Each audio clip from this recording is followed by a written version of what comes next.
You can't keep him. He's your family, so do what? Give him to me. And you know what Abraham does? Obediently, he gives him to God. Incredible to see the difference of how we look at family and how God looks at family.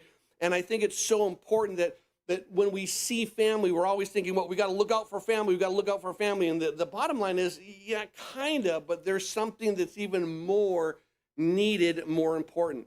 In the book of Exodus, and I want to share with you a passage in Exodus chapter 32. It's another thing dealing with family, of course, as we're going through that vein.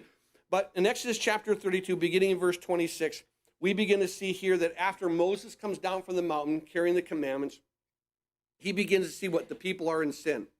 And as the people are in sin, this is what happens. In verse 26, it begins this.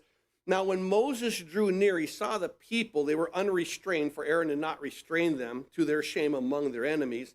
Then Moses stood in the entrance of the camp and said, whoever is on the Lord's side, come to me. And all the sons of Levi gathered themselves together to him. You understand? 12 tribes. One says, I'm going to separate myself from my brethren, and I'm going to come and I'm going to follow God, regardless of the cost.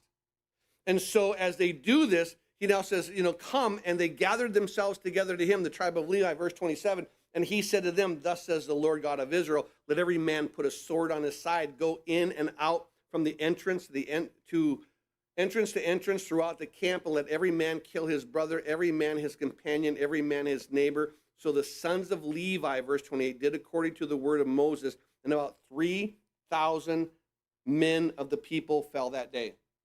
Amazing. At the giving of the law, here when the law is brought down from the mountain, 3,000 people perish. The amazing thing is this: what happened in the early church, giving of the Spirit? 3,000 people were added to the church. So we see here that there's this massive death that goes on.